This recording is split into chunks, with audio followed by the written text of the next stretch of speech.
and welcome to the AEW Dynamite Preview. I'm Michael Sidgwick, joined by fellow Dudley boy Michael Hamflett to discuss everything that's in store for tonight's show. But before we get into it, if you're a fan of this sort of thing, make sure to subscribe to WhatCulture Wrestling on Amazon Music, Apple Podcasts, Spotify, and YouTube for daily wrestling podcasts where we preview and review Raw, SmackDown, the show formerly known as NXT 2.0. Dynamite, we kind of dropped Collision, I think. Yeah. Pay-per-views, premium live events. We have wrestler interviews on occasion, roundtable discussions, question and answer time.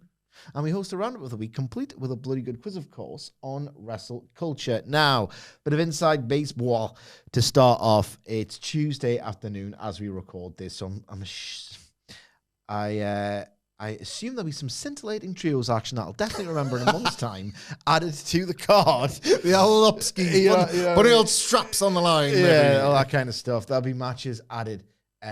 Presumably after we record. Obviously we can't travel in time or nothing, so we don't know anything about those just yet, but Wilborn ain't here and we ain't in the mood to preview NXT because Hamflett and I have taken a bit of a vacay from life and NXT. We're heading back to the world when all three of us are back. Well, four, because Stax as well, because he's not been showing up.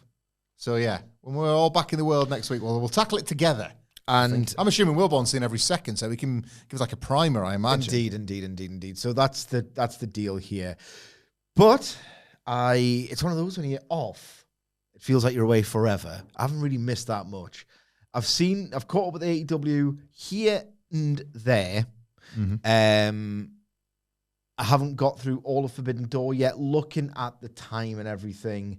And the general reception to the show, I'm not so sure I'm going to watch some undercard fare from that, to be brutally honest.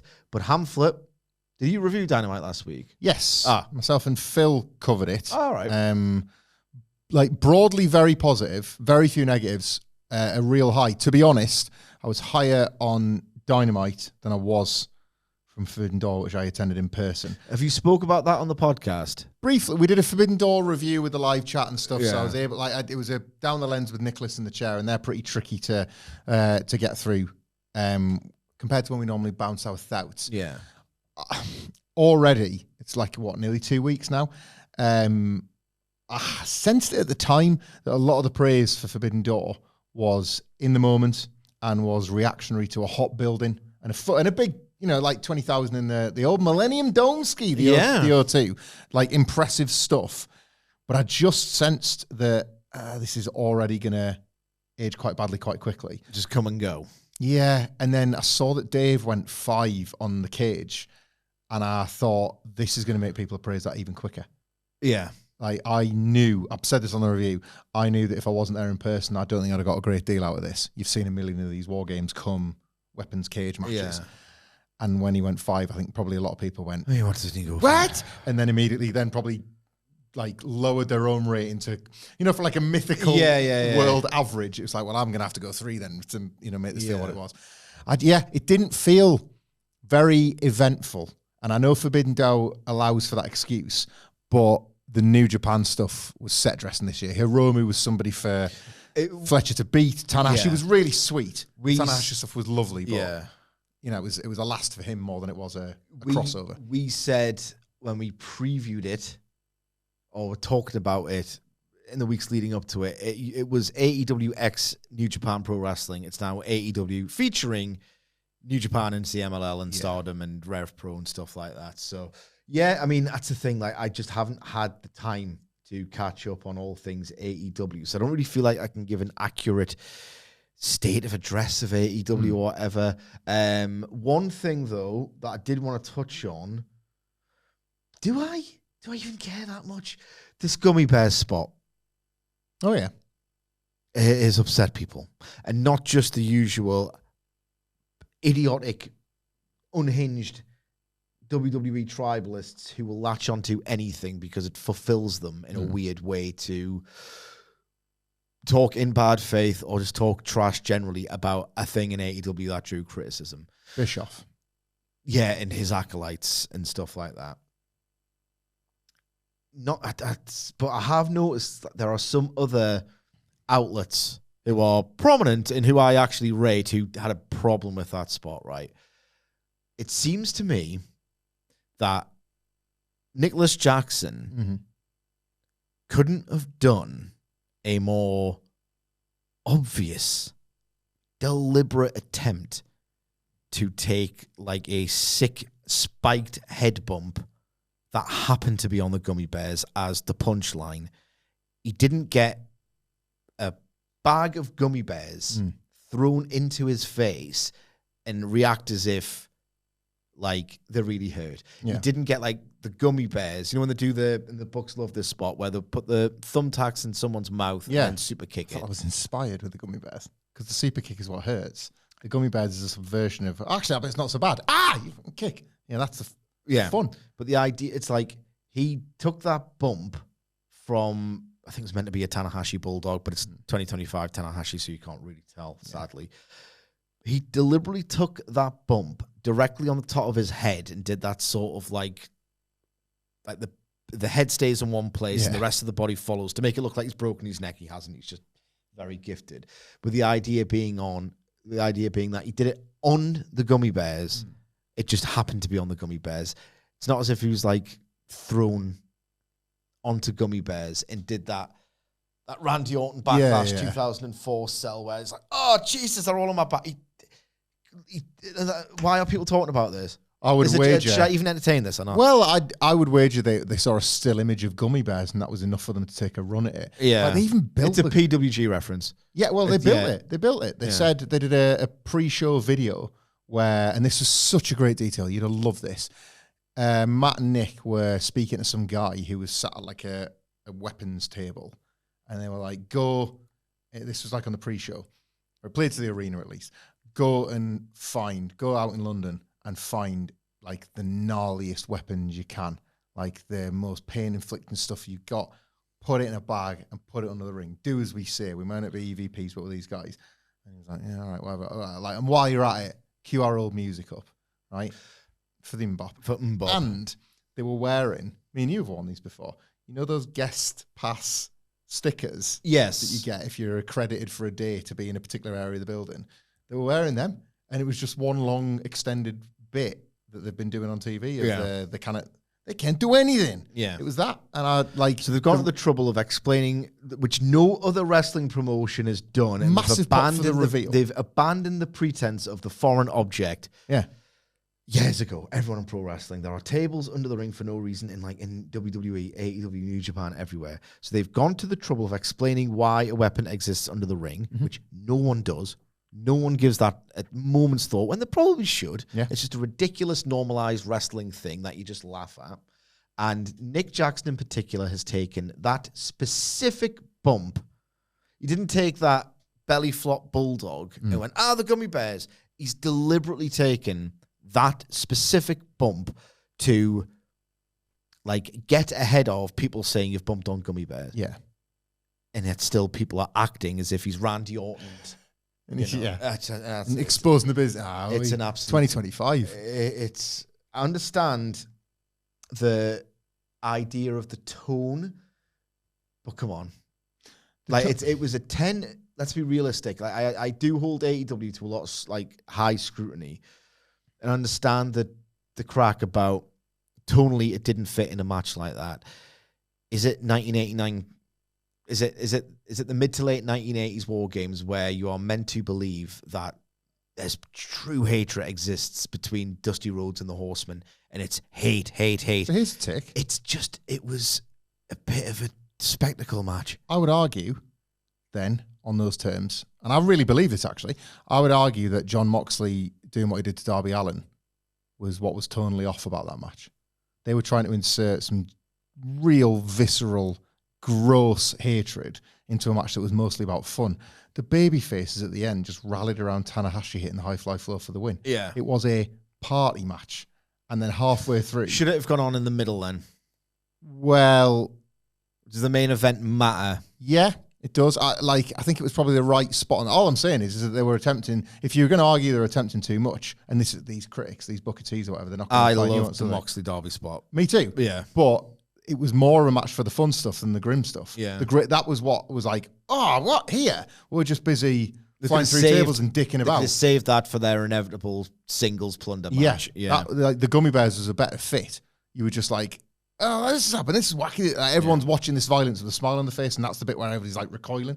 You know, even Darby and Gabe Kidd, because those tables have been set up for ages, and it was so. That was one of the better table bumps. It was class. It was so unnatural for them to like find themselves there. Everybody like, here we go. This is like, been looking forward to this bit. There was a real sense of like joy about I don't want to call it silly and reduce it, but what we knew was to come, spectacle. Whereas the Moxley and Darby stuff was rooted in this quite violent rivalry they've got between each other.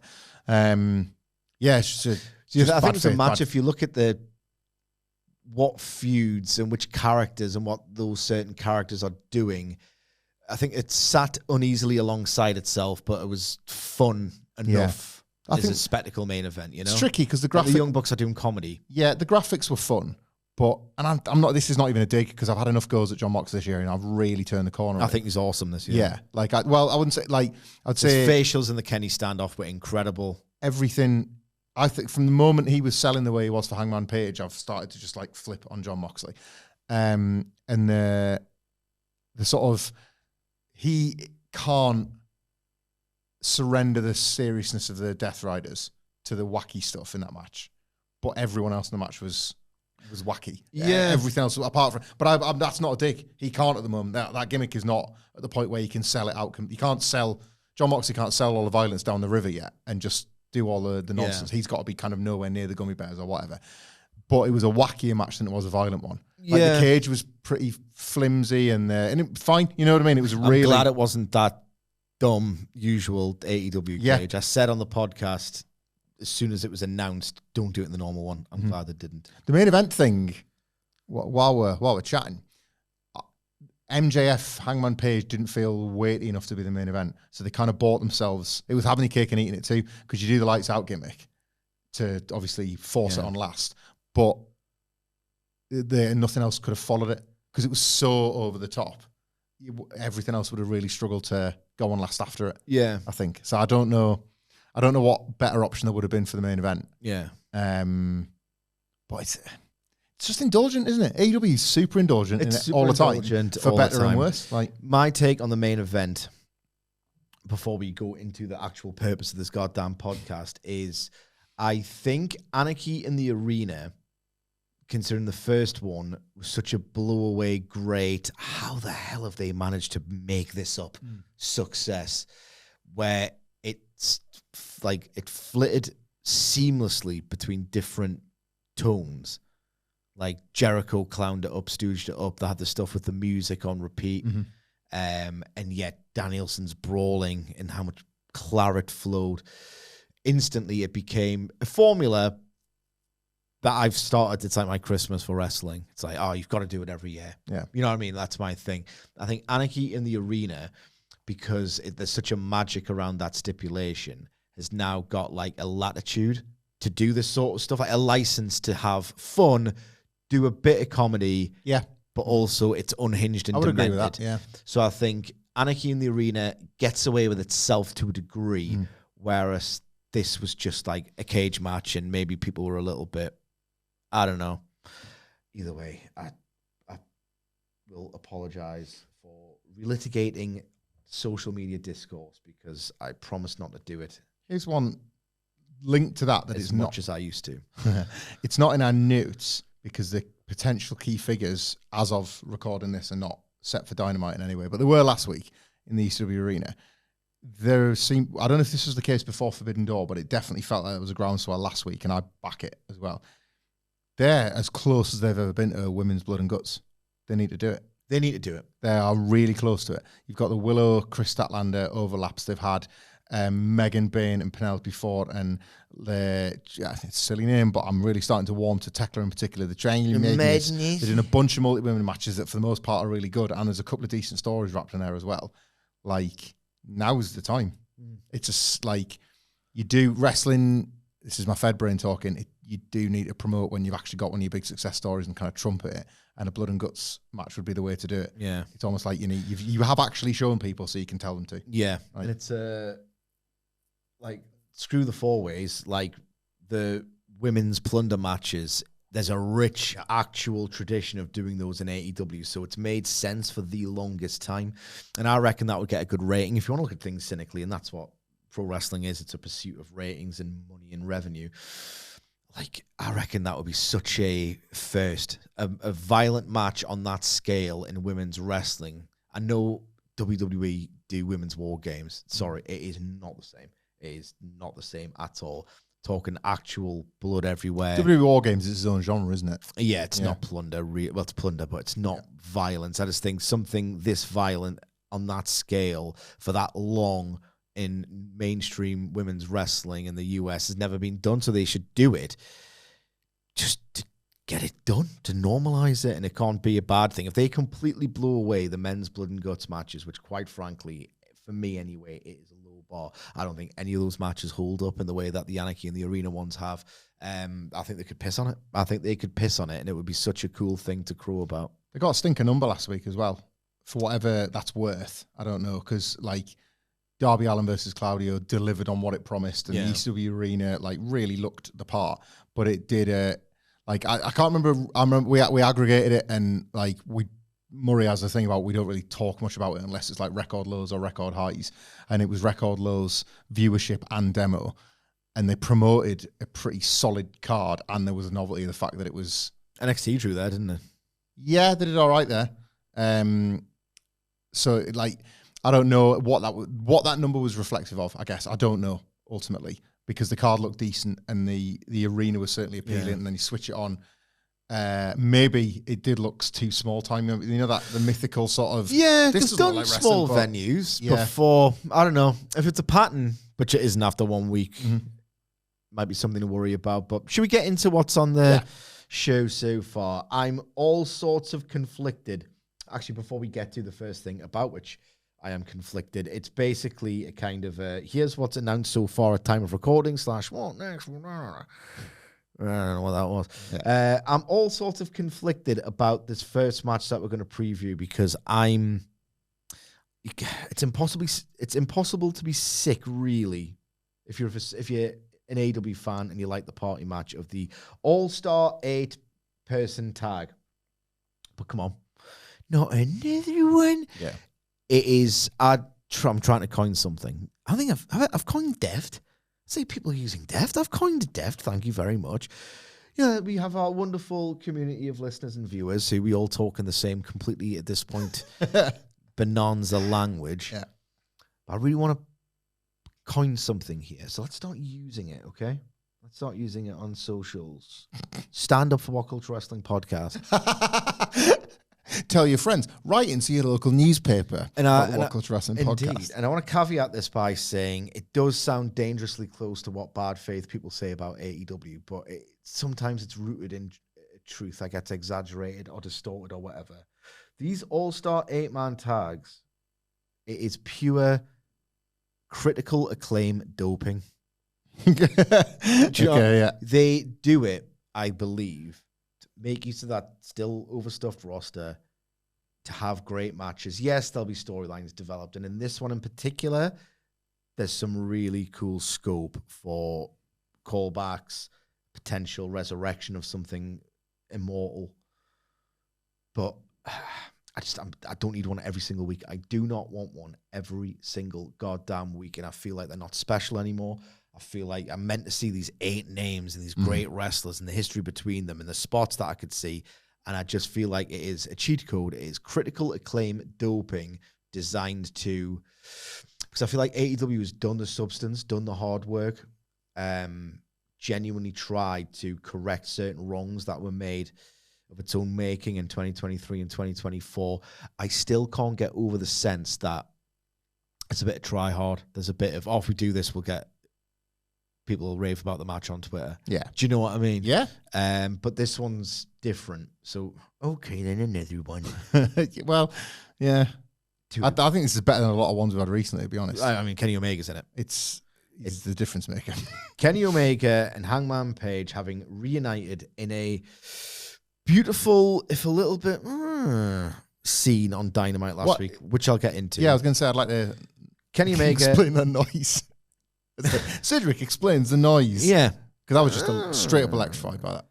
Kenny Omega, Hangman Page, after that beautiful reunion on Dynamite last week in the ECW arena, teaming with Jetspeed to take on the Young Bucks, Carl Fletcher and Josh Alexander. Right.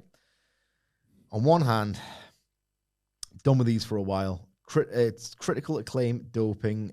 I'm feeling it's very cynical to the point where, like, I feel like a WWE TV audience member of, right, just get to the cool spots. I've got no investment in the winner. It doesn't even matter who wins these matches. Might get pinned if the heels lose. Exactly, you know what I mean? And it's one of those where, like, if I would go back week on week on like Cage Match or Pro Fight DB or whatever, I would never be able to remember who really won, what the finish was or whatever. It's just, but this one's different because this one is going to have a sequence in it when the other wrestlers are selling on the outside with Omega, Hangman, and the Bucks in there. That's going to be outstanding.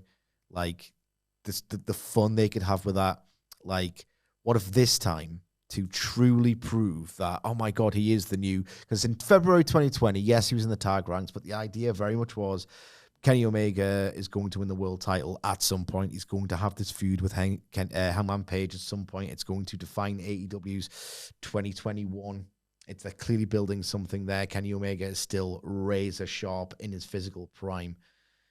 But the idea of Hangman Page having now basically, he's the best wrestler in the Elite now. He's the biggest star in the Elite. It's all worked. All the graft that they've put into it's happened.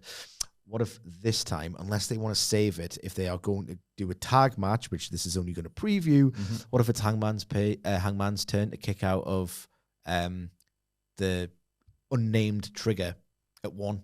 Yeah. Stuff like that, you know, there's so much they can build upon. Oh, it's BTE again now, by the way. They brought back Being the Elite as a YouTube thing, and they've BTE triggered the BTE trigger. Remind me, because I'm going to forget this, to talk about the Young Bucks specifically after I preview this match. They brought back, I did see that they did a video posted, just a 2-minute one to the BTE channel. Are they actually bringing BTE back? I think so. Well, I don't know about that, but I think they've called it the BTE trigger to coincide with that, I believe. So I don't know, maybe they've just brought it back in order to give the kick. They are feeling very creative. Yeah. And I'll get to that. They are feeling as dialed in as they have since pre-Brawl Out, where they really feel like they are having fun at work, truly, again. So that's good. It is really good. For a while, it felt almost sad watching them. I think we're all the way back with them and their passion. Jetspeed and the Young Bucks have got incredible chemistry. I saw so much praise, and we reviewed it. Bucks versus Brodido. I thought Bucks versus Jetspeed, pissed on it from earlier this year, to be honest. I thought it was a much better match. Fletcher and Hangman Page have got incredible chemistry. Interesting to see Fletcher and Omega in the same ring, considering there's like sort of a spiritual successor element to Fletcher, and he could have fun with like brutalizing old man Kenny, which is the era he's in now, and Josh Alexander is in it as well. Sure I'm not saying it. He hasn't really impressed me a great deal in the ring, and he gets jobbed out every single week. I don't mean to take the piss out of Josh Alexander. He's incredibly talented, but he's taking the pin here, surely. Thoughts on the match before I talk about the Young Bucks? I love it because I think it's gutsy. I think you could have easily done. There's been memes about... Sorry. I forgot to explain the noise. Oh, yeah, please explain the noise. Kenny didn't look good on Dynamite. Right. And it was reported in the Observer that he's battling through a lot of pain right now. He said in the Observer in the run-up to All in Texas when he did a podcast with Dave that he has good days and bad days. He has days where he feels almost like the same Kenny Omega. I mean, I'm pretty sure he did against the match against Gabe Kidd. You know, Anarchy in the Arena, blew away performance in that. He made me believe he was dying against Takeshita. Wonderful babyface comeback there. He's had matches where he doesn't look like Kenny Omega. He looked kind of swollen on Wednesday. That V-trigger was the worst one I've ever seen him do. Oh, the one with the double team with Hangman? Yeah. I was too caught up in the moment, but it sucked. I've felt it was weird. That Gabe Kidd match was so awesome. I'm like, how's he come back again? Yeah. How has he come back again after this illness to be this Kenny Omega? He's one of the smartest minds in wrestling history. So I've got no doubt that he'll still be capable of being a great version of Kenny Omega, a very effective version of Kenny Omega. I'm worried about him now. I've had this year with him. And maybe, he'll have a match at All Out that'll blow me away, and he'll do it again, and he'll work me again. I'm starting to think we are really close to the end with him. Yeah, I get what you're saying. I think, as well, because it's hard to sort of, whatever the end is, it's hard to see a long period of time where he's not working at the Gabe Kidd level, let's say. Remember Austin's take was that character was very difficult to phase down the card. That's why he kind of struggled with it. Yeah. You can't phase a Stone Cold Steve Austin down and out. Yeah. He kind of got to be the top and he's got to be gone. Yeah. There's a certain similarity to Kenny Omega's matches, isn't there? You don't really want to see Kenny Omega phased down as a wrestler. You want him to be the best wrestler in the world. Yeah. And then done. Because then you start having awkward chats about the Okada match, or you start comparing him to Ibushi's. Ibushi's having an alright year, but it's fall off in general. No. You don't really want Kenny Omega to be in those. It's weird. Didn't he tweet something to your point, I'm having good weeks about it, and then he was like, "I'm fine at the moment. We'll worry about others." Yeah, he was quick to push it back, wasn't he? Yeah. It's weird because I'd push back on your point a bit because I thought the match against Takeshita at Revolution, there was so much depth to it, there was so much emotion to it, it was so well crafted. He did such a great job of manipulating the audience into thinking he was done for before. No, he's won a title. Actually, I thought it was magnificent. So I do think there is scope, and he's always been very clever to maybe at times oversell his injuries to tell the story. Yeah. He's very keen to tell this, to use the state of his body to drive stories in the ring. But it feels different already after that Takeshita match where it's he just looks like, especially when he's in this sort of party match context and stuff like that. I don't know. If you want, he could be a great old man wrestler, but I've seen nights too many in this. And if anyone deserves to just retire tomorrow for those matches he was having between 2016 and 2018, they were ultimately probably too insane. It's him. But I don't know, man. I've been worried about Kenny because I've got a parasocial relationship with my favorite wrestler ever. I've been worried about him for a while. Sorry, you talk about the match. Well, so this is. I'm not as high typically on the All-Star 8 men. I'm not either anymore. Truthfully, it's because sometimes I actually think it's false advertising. I'm not convinced on the All-Star quality of them. Whether that's because AEW ran too many of them, or whether there was just better ones, or the bars. Basically, they're all day 5 stars. Yeah, they're all day 5 star man tag. The Bucks used to be the Bucks were a difference between. A non-Bucks one and a Bucks one, there was a clear difference, but even sometimes now the Bucks ones don't quite hit that high. So it's so what is the best version? I can see the wires a bit now. A little bit. The thing with the Bucks, is that I would always, almost invariably, whenever I watch a Young Bucks match, have that moment of, Christ, how they put those moves together, that counter to that counter. How's they're going 3 more minutes. What else can they do? I'm starting to see the wires because he's doing them too often. Yeah, you're getting a lot. I was... when they introduced it a few months back, the seesaw tiger bomb. Yeah. What an amazing spot, right? Yeah. But I've already seen it so often on television that now I'm like, that's cool. That's cool. But then I saw it in real life, and it's like seeing Samoa Joe in real life. You're like, oh, that's why you do it. Because every crowd that gets it goes, oh my God, I just saw that. It's still freakish in person, but you shouldn't be normalizing spots like that. That's the kind of thing that should be still this highlight reel wow factor moment, What I love about this one, I just think there is so much untapped potential, or only ever half tapped before they walked it back for whatever reason, in the particular 4, Kenny, Hangman, and the Young Bucks. And I wonder if, so in Chicago, they did 3 Dynamites and 2 Collisions. That was what it was, isn't it? And I think this is the same. Yeah, maybe 3 and 3. I don't know. Anyway, yeah, it was but they had that last Dynamite that they were, at this point. I think we all agreed. I've got over how. That's going to be the same with ECW Arena. Is this too big a swing for the 3rd and final ECW Arena Dynamite? Are they going to use this match to next week promote Kenny versus Hangman for the belt, or the tag team? The Revolution Tag rematch, both of them with the mindset of you know what? If we put this on pay-per-view and it doesn't live up to the expectations, we screwed the paying customer. If we put this on television, it already lives up to expectations. It feels like a bonus, yeah. Could that be what this match is hiding? One of those two matches as a third week event? Because that's drawing people back, isn't it? You are selling out the ECW arena. I mean, you don't need that match to get 900 people, to be fair. Fair point. Yeah. You're creating the buzz when otherwise you'd be starting to tire of that building, like Moxley and Hangman did. Yeah. They're doing the rematch now. Yeah. That was the buzz for that third and final week, wasn't it? I think they could be hiding one of those two matches in this one. Yeah. Personally, I think you can get to the pay-per-view with Omega and Page. I think that singles match has got enough juice, and I'd love to see it. I'd love to see how they work it, different from the first one. Yeah. But I could see either of those two being next week's Dynamite, which is... I don't know, putting them together to me is massive. I think you're doing something that Tony Khan historically didn't love doing. Yeah. Which was like, what was I would say the trios thing with the Hangman Page and the Dark Order before Punk blew it up. Oh my God, it was like match is incredible. Go back and watch it. And they were tiptoeing near Not enough people talk about it earnestly. They were tiptoeing near it again, weren't they? They were like, oh, right, they're starting to tell you that at some point we're going to get back to this. Yeah. And then they step away again. And then there was the 2023 reunion. Yeah.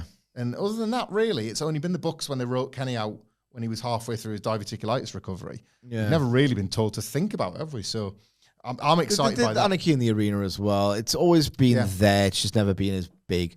I'm excited about it. I want a quick note on the Young Bucks. What's the end game for this running gag? Is there one? Babyface turn. You think? Yeah. Where they feel like, oh, we've been pricks. Okay. And it's funny. People are loving them again. They are. Might be getting over it. I don't know. I mean, I love the Bucks, and the bits are very, very funny. But it's tiptoeing ever so slightly for me into it's too ironic now. In that the Young Bucks, in that the idea is we get made fools of out every single week, and we show ass, and it's a good bit, and I've enjoyed each individual bit. But you know when like you can see that they are, it's just like it's that irony of they're desperate to get made fun of. Yeah. They're desperate to get approval for these funny bits, even though the idea is they're meant to be, you know what I mean? They could get to the babyface turn shortly for me. Is there a problem in the AEW tag division that whether they're going to win, whether they want to or not? Remember at the height of the Attitude Era, as much as business was booming, WWE would kind of always have to think, you know what, the biggest thing we've got is still Austin Rock. It's been 3 WrestleManias. It's still Austin Rock. FTR Young Bucks is still the one, isn't it? Mm-hmm. You can look up and down this tag division, and if you imagine the Young Bucks turning babyface, where does your brain go? One more round with FTR as the heels. Yeah. That lowers the ceiling of anything's potential. Because I don't get excited about that anymore. No. But it is the natural endpoint for the Young Bucks turning babyface. Yeah. And maybe that's it. Long-term wise, it's hard to have a vision beyond going back to that because the division doesn't yet have a team that's so big. You know, like, it wasn't the Hurt Syndicate. It's not going to be Jetspeed. There are no teams that come in and are like, oh, they're the other top ones. Yeah. You just signed a top. It's like, you know, Cody Rhodes coming to WWE, instant main eventer. Yeah. What's he going to look like against the other main eventers? The division's only got the Bucks and FTR that sit right at the very top. So that's feels like inevitably where this is headed when the Bucks do turn face. Yeah. And we've just done it. We've done it. We've seen it. We've lived it. I don't know. Like, I love FTR as heels at the moment, and I do see this. I love the reactions they got. Oh, they were doing the Dudleys bit, but it worked. Yeah. Just screaming in people's faces. Oh my God, that woman who stood up and Dax was actually shoot for a split second. Oh God, they're great, incredible. And they've had to navigate some choppy political stuff lately with the Hurt Syndicate and the tag belts and that. But I don't see how, if you're the Young Bucks, how do you, outside of stuff you do with your friends, with the Elite, which is so dependent on people being patient enough to even want to watch it, how do you escape this never-ending loop? It's going on a while, isn't it? Well, it's sort of the entire of their AEW lifespan. Yeah, no. How do you ever, it's Elite, crack, FTR match in the distance. Out of nowhere, like 3 5-star matches that only Michael Sidgwick reminds you of at the end of every year that they've had on TV, and then back again, and back again, and back. It's really hard to like see through that into something new and something fresh. Yeah. And I don't know if they'll ever escape that loop in AEW. And I don't think they necessarily want to. Maybe, but there is that. we think the babyfaces win? Is there any way they take a punt on? It's Josh Allen. But it's Kevin Knight. Yeah, do you know what I mean? Yeah. So Jetspeed were boxed in by that Hurt Syndicate kicking, weren't they? Yeah, sure were. Speaking of a kicking, Alex Windsor's going to give one to Mercedes Moné in what is, in all likelihood, an unsuccessful pursuit of her TBS championship. I don't want to just reduce Alex Windsor to, she hits as hard as Jamie Hayter, but that's not necessarily reducing her. It's a really favorable comparison.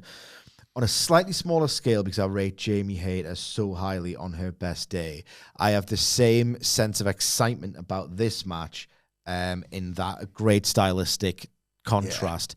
It's what we say, Mercedes Money's almost got that Darby Allin quality of everyone she wrestles is bigger than her and can throw her about, and she's great at bumping. She's great at looking like she's in serious, serious pain, which in turn informs her great unbeatable, invincible character, because she can take those bumps, take those beatings, and then still find a way to elegantly sort of unlock a door to victory. So I expect that match to be in this vein. Windsor's going to kick her ass, and because she's so convincing at that, there should be some really good near falls. Basically, copy and paste everything I've ever buzzed about in terms of Jamie Hayter versus Mercedes Money match. Apply it here. I don't want to say it's going to be better, because I would rate Jamie Hayter above Alex Windsor narrowly right now. Yeah. But my problem with, it wasn't really a problem, with the Mercedes Hayter match. They had the one on pay-per-view. Was it earlier this year? Yeah. Was there a TV one or not? I can't remember. I know there was definitely one earlier this year. I forget the pay-per-view. That was 24 minutes for 5 minutes too long. Yeah. Where when they were really exploring how great that dynamic is. Double or nothing, wasn't it? Was the long one. Yeah. I thought elements of it were tremendous. If they just trimmed it by 5 and didn't have a few of those almost signature awkward Moné moments, it would have been special. This ain't going 25. This is going to be a 12 to 14 minute. And I reckon it being a little bit leaner and, not having that almost, cynical's not the word. Maybe it is, but that we get 20 minutes longer is better. Yeah. And it's something that a lot of the times when you have these matches, you can feel the flab. I think this could be really tight, lean, punchy, great stuff. There is, I think there's a lot to praise here about this as a TV match booking. Alex Windsor. They've done a really good job pushing her. Yeah. She feels part of it properly. She's done a great job of well, I would argue working to that role. Yeah, I would argue what she does, and probably not if wrestlers get enough respect for this, but she is, and this is an important job, she has shown the viewer, us, that the floor has been raised in the AEW women's division. Alex Windsor has kind of come in and kind of announced herself as a serious challenger for titles. What would that sound like? What? If Alex Windsor was announcing herself? Windsor! Correct. And with that, has kind of told everybody, right, I'm the bare minimum here now.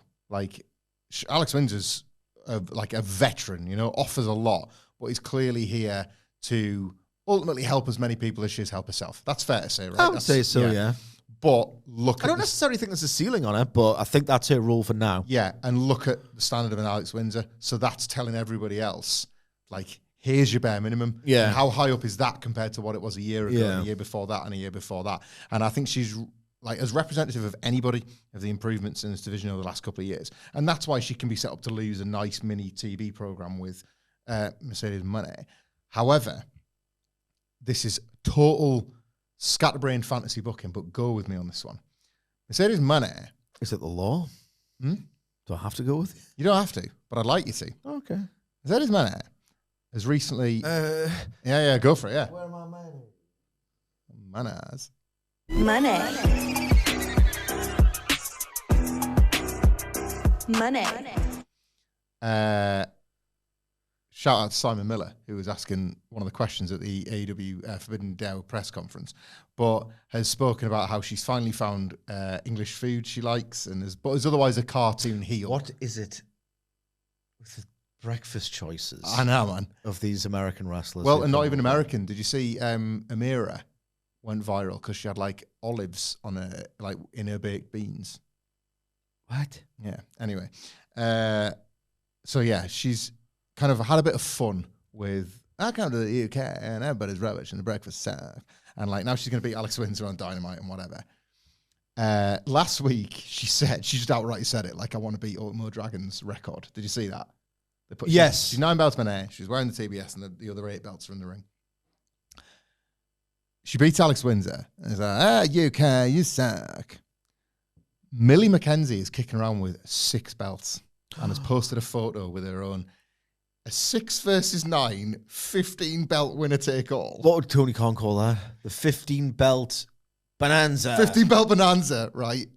She's kicking British ass with the idea of like, I'm going with you. There's no better. And she comes over and she works the indies. She defends those belts. You know, she worked Rev Pro in Wolverhampton the other month and stuff like that. Like, this could be for that. I've been everybody. Nobody's good in Britain. Millie McKenzie and her 6 belts. I've got a lot of belts as well. I'm not saying it's, come on, wank cakes. Pancakes, waffles. One cake day. It's every day for Wilbur.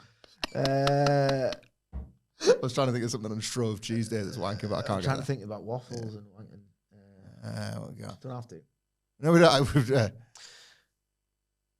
going to say, I'm not saying it's going to be 2015 Brooklyn, but Millie McKenzie being that sort of wholesome baby face, that's another good match he could have. She's like finally making her way with her 6 titles. It takes more than one go. Like, I've got 15 belts now.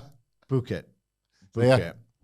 One thing those are the only 2 matches specifically announced for this week's Dynamite, but Gabe Kidd has issued a challenge to Darby Allin for a no rules match. I want to touch on it now purely because I don't know when that's going to be announced, because I looked at Tony Khan's and AEW's Twitter before we pressed record and didn't see a date.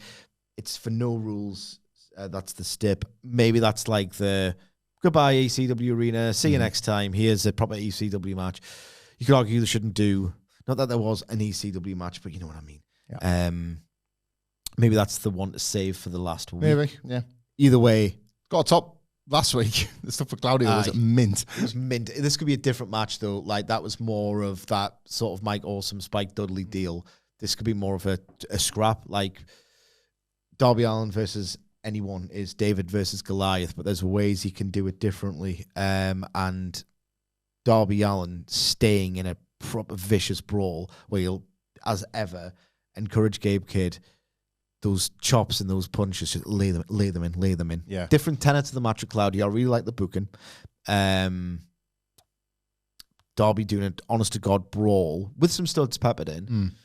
I really like the idea of this match. I adore Darby Allin versus the Death Riders already. It's good stuff. The video last week, which is normally the stuff I rally against when he does his like 6th form art project. Not for me, I like them. I loved it last week because the way he framed, like, who do you think you are? I've climbed Everest. Like, when Jon Moxley's been talking about that, he's the guy at the top of the mountain for like years. You're a piece of piss, mate. Yeah. Because I've cried over the bodies I saw. Got you right here. Yeah. Right here, mate. Right here, mate. You ever seen that? Yeah. Is it good? It's incredible. Really good. I've only ever seen that clip. It's so good. You'd love it, I think. Harrowing. Like, he's cried over the dead bodies he saw and almost literally had to climb past and climb over. What's beating Jon Moxley?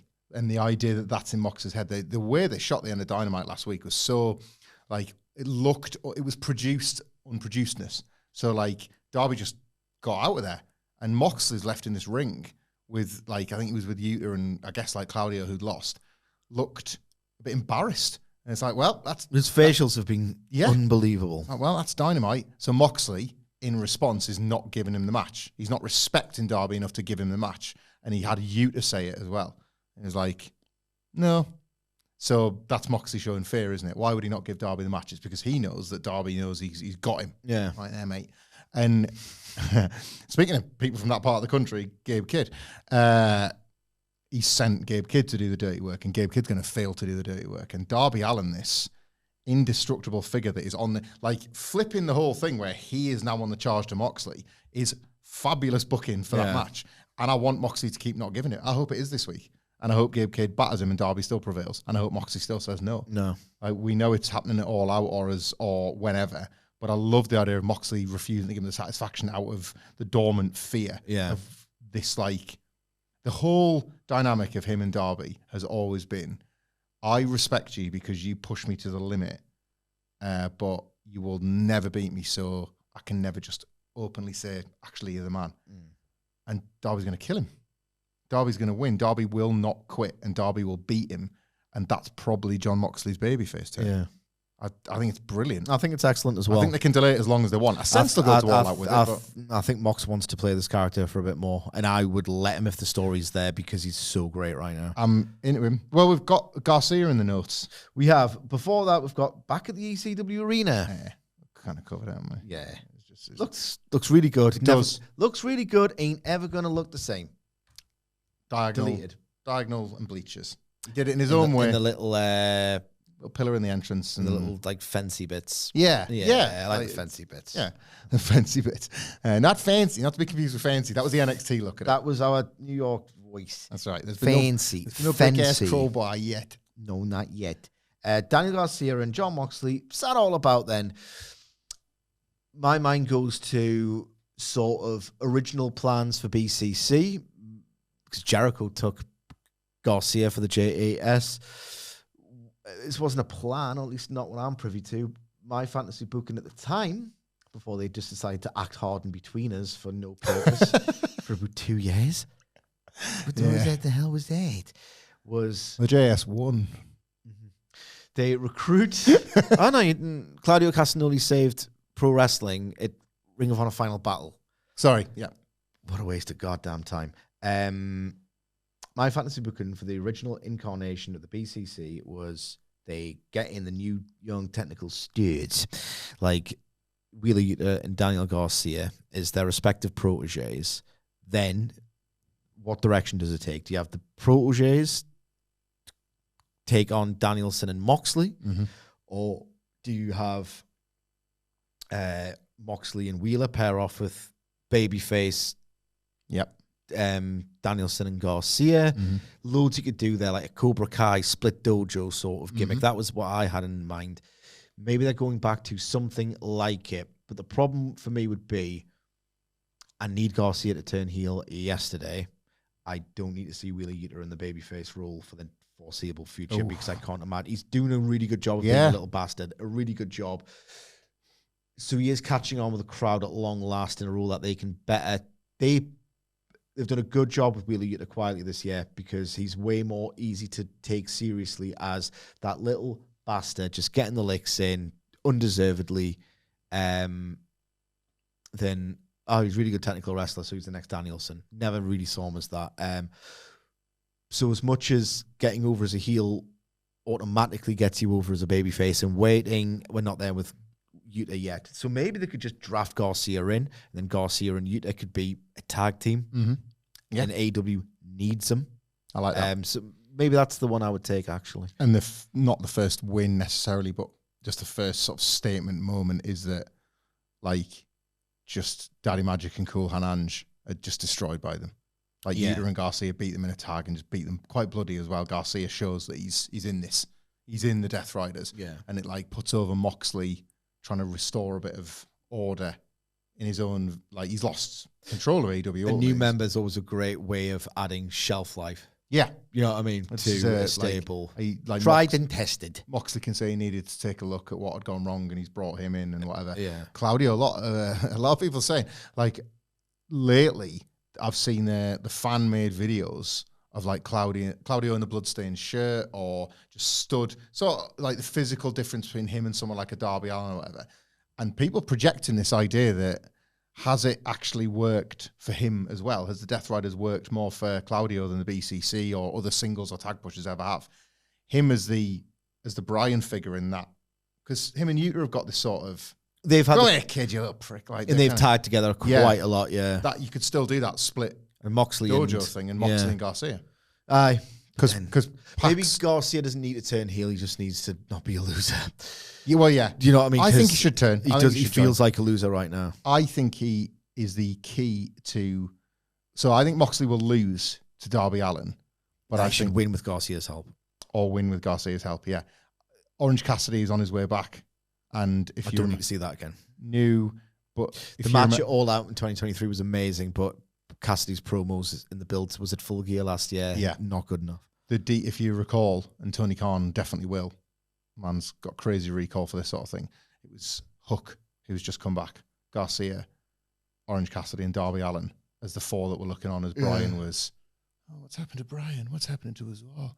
And then they kind of dropped a lot of that, didn't they? Yeah. So, like, that feels like something. The fact that Hook came back last week, just feel like a lot of these people have suddenly come back into focus at the same time. Deliberate convergence. Yeah. Yeah, absolutely. Two more things to go through. What next for MJF and Mark Briscoe now? Revenge has been sworn on both sides. Now, for me, short answer, dog collar match.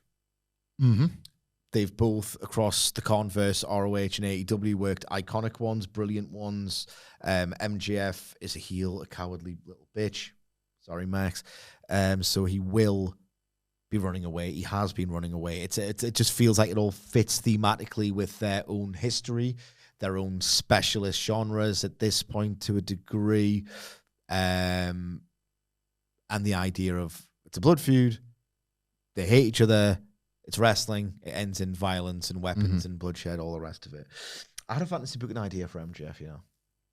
It's weird. MJF feels perennially on the way back to peak prime MJF form, and he's had a really, really strong year. The problem is that the standards of...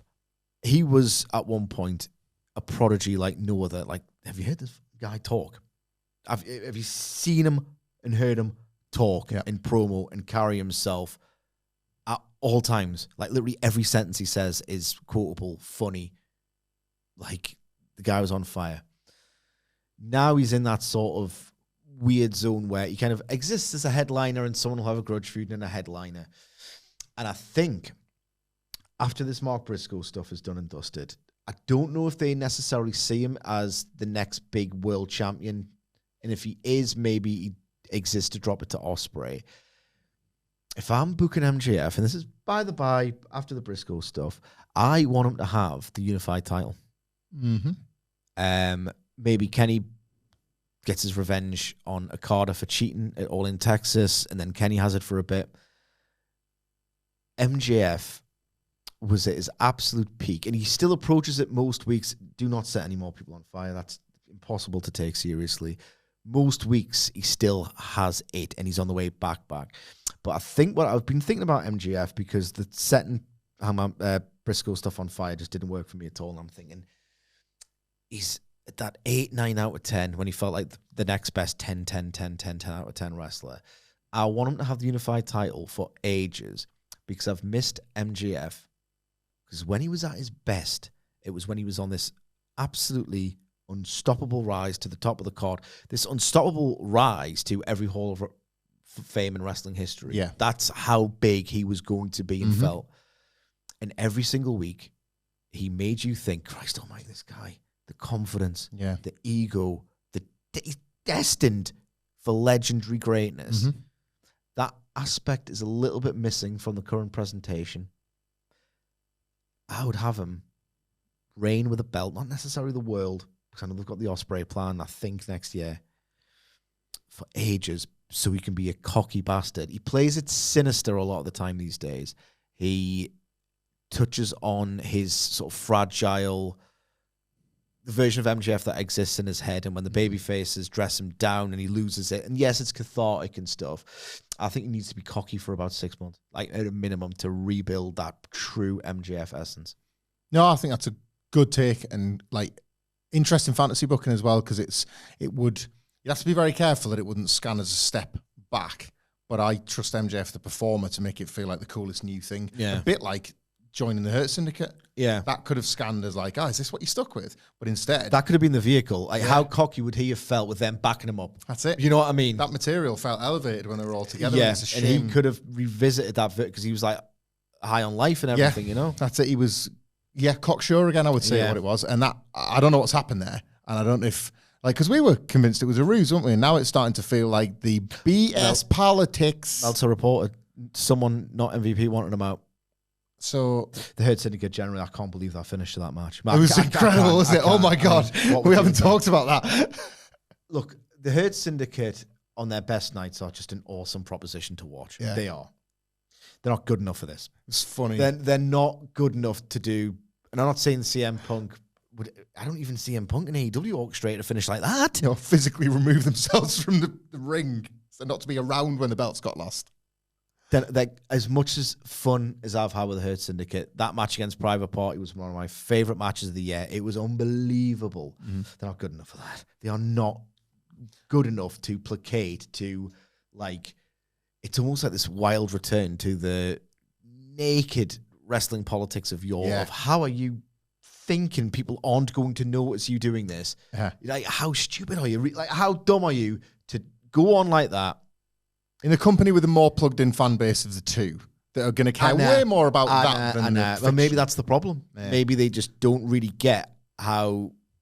I'm not saying AEW fans are all Harvard-educated, smart guys, but we all know how it works. Everyone who watches AEW... It's a smart game, isn't it? There's a lot. We're all 40-year-olds who've lived through it all, or lived through modern wrestling history. We know how... You cannot go on like that without people instantly going politics. Yeah. It's not like, how strong are they? Yeah. They didn't pin them for the finish. That's because give them a rematch. That's because they're too bloody tough. You can't pin them. It's obvious what's going on. They're not good enough for that. On MJF, it was still brilliant. This is your point about 8s, 9s. There's still a 10. There's always a 10 with MJF. He did yet another one of his, and it was so cool because he tried to... Did you see the promo he cut? Well, it aired last week that was set after the match. Yeah. Always brilliant. That's always that setting. And he does the thing where he's like, I know you're expecting you're an MJF promo, but it's not that, and here's why. And then he goes on to cut this brilliant MJF promo. I wondered, because he kept leaning on the fan reaction in the Hangman Page match about how, like, MJF deserved all the bad things that happened to him, where Hangman Page was the hero. And he was kind of using the contract. And it reminded me a lot of the one day CM Punk going to ruin your life. And obviously they weren't able to pay that off in the end. But this... Thanks, Phil. I was pretty good at that. And like now it feels like you've got one here that you can pay off. Whether that's MJF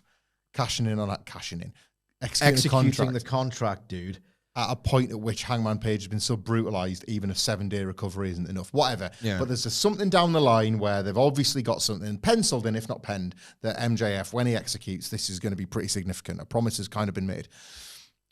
Is he now, when it comes to Mark Briscoe, there is definitely a match. You mentioned Dog Collar, which I like, but he said, I'm going to do that. I'm going to deal with Mark Briscoe first, and then I'm going to show that I'm better than you. So he's kind of offering the fight out as well. Mark Briscoe wants the fight. Did you see the Mark Briscoe promo last week? It was amazing. I don't think so. He's in his house, and he says, is he in his house or is he in Philadelphia? Either way, he's like, I'd like to be out there with you tonight, but I can't be. Camera pans out. He's got another one. Another new baby. The idea of having 3 terrifies me. Yeah, I know. And then he's like, it's so sweet because he hands the baby over to somebody off screen and says, can you take him out? Because I'm going to say some pretty horrible stuff now. And then he goes into how much detail is going to be kicking MJF's ass, right? So there's this dual, they want to kill each other somehow. MJF, obsessed as he gets with, why are you cheering the cowboy? I'm going to go, why are you cheering the cowboy? Does he try and burn down the chicken farm? Because this is the family home that has not a new baby in it, but he's like, does he burn the crib? Or does it, fire is what I'm saying, fire. Does he go to... Oh, I sure hope not. And burn, is that the idea? It's like, Hangman Page can burn down It's houses. one of those... I guess I'll burn it. I'll become psychotically obsessed with this, and it leads to some big grand payoff, and it wasn't setting a man on fire, but it was trying to set a house on fire. The visual of Hangman Page in front of that house did so much heavy lifting of that pretty fantastical. It's a crime. You know what I mean? Like all-time AEW moment, though. I think it was. I could have done with that Hangman Page's monologue before. I don't know, man. I thought the shot of him drinking on the chair, album cover stuff, and what Page, it's done for their great visuals. Yeah. I'm not as big on Hangman Swerve as a lot of people, at least compared to MJF Punk and Page Omega. Interesting. Different discussion. But it's done amazing for both of them. Like, you can't ever argue how successful it's been and how much the audience loves it. I'm sick of crimes. Fair. Sick of crimes at this point. Really sick of crimes. Speaking of crimes, It is another crime WWE has committed. Counter-programming, because you've written down here All Out versus Wrestlepalooza discussion. I've got nothing to say on this, really. But you've written it down. I wrote it down. I think it's his fault. We've done the tribalism's his fault. It's fun, isn't it?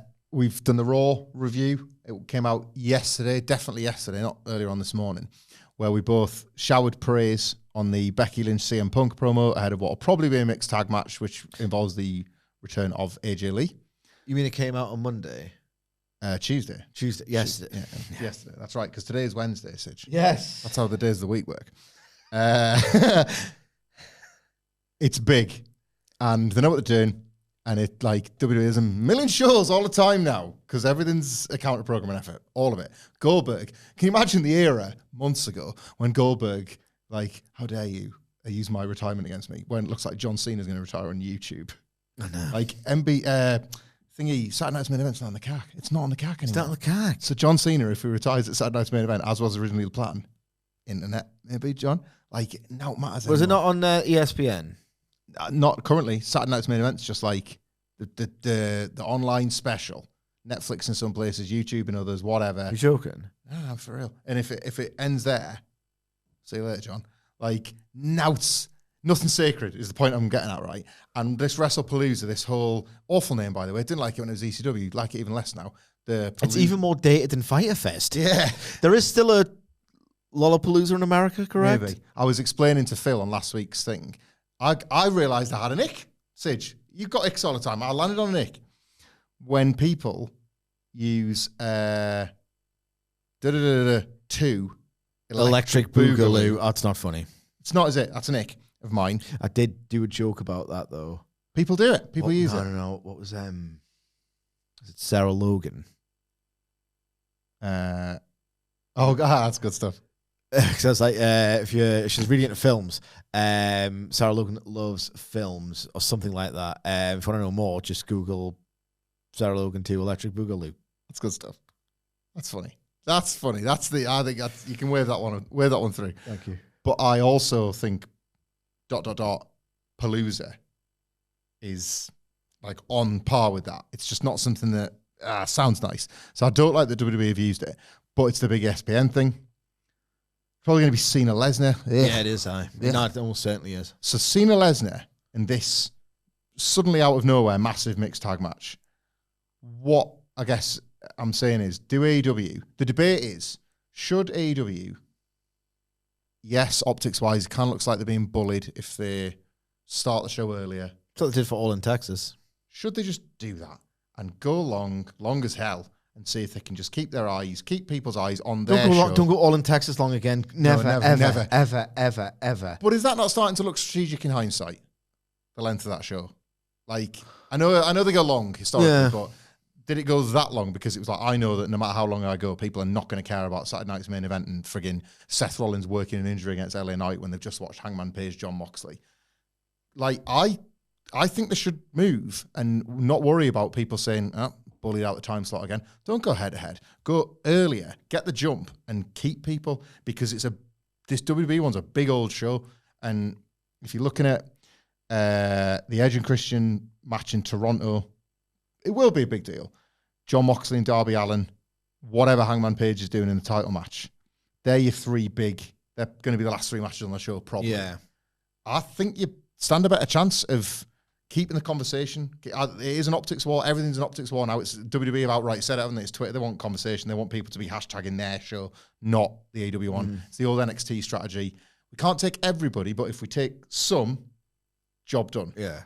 And I don't even know why this year of all years they felt so threatened by it. I think it's Meltzer mentioned the media deal. They think that because they've got this turnaround in form, which they've taken notice of because they take notice of literally everything they do, that they already got a pretty good one for. So it went from, we'll cover production, and I can't remember the original terms of the deal. I wrote the friggin' book on it as well. I apologize.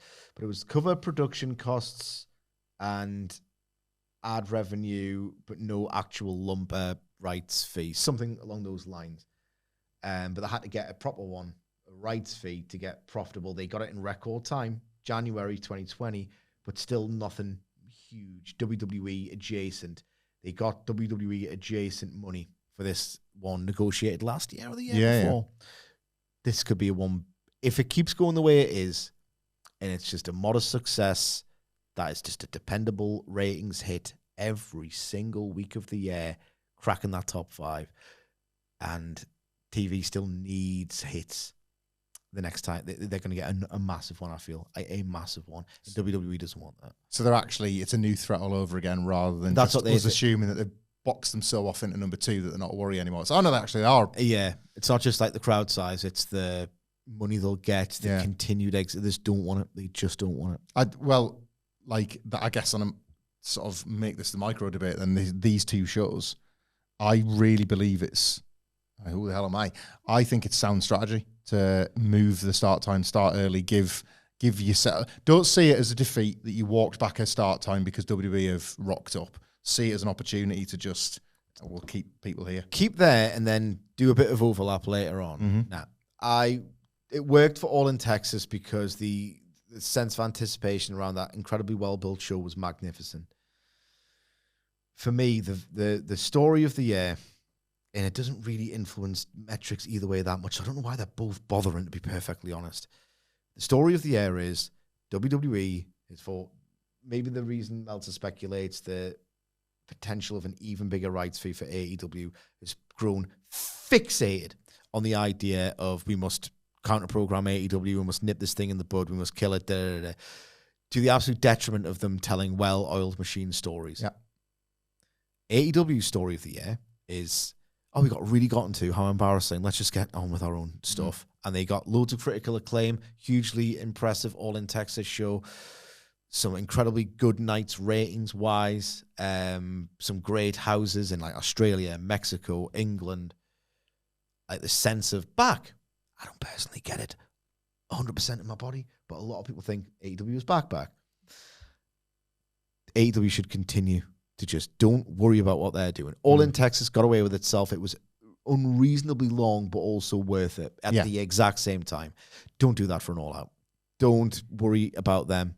If anything, if they keep no selling it, that really childish mentality at the core of WWE that's always existed, whether it's Vince at the creative helm or Levesque, who's probably even worse for this kind of defensive small ego thing.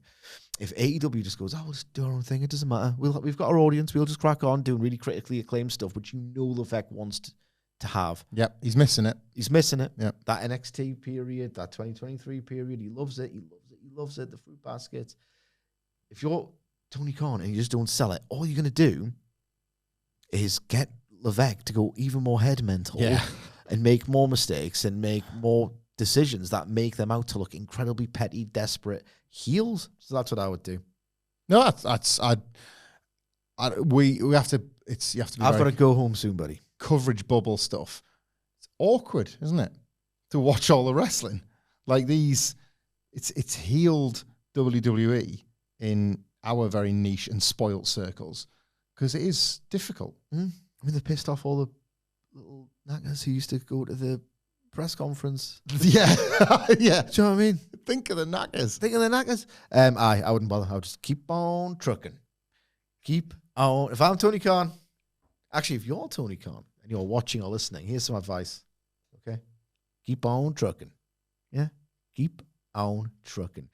If you're into trucking, if you're into podcasts, subscribe to WhatCulture Wrestling wherever you get your podcasts from for daily wrestling podcasts. So subscribe there. And if you want to continue the conversation, let us know what you think about this Wrestlepalooza versus All Out debacle. Let us know on X or Twitter at WhatCulture WWE. Whilst you're there, you can follow Michael Hamflett at Michael Hamflett. You can follow me at M. Sidgwick. Thank you very much for joining us today, and thank you for Hamflett for joining me. Thank you for Nicholas for editing me. Thank you very much for indulging me. Bye.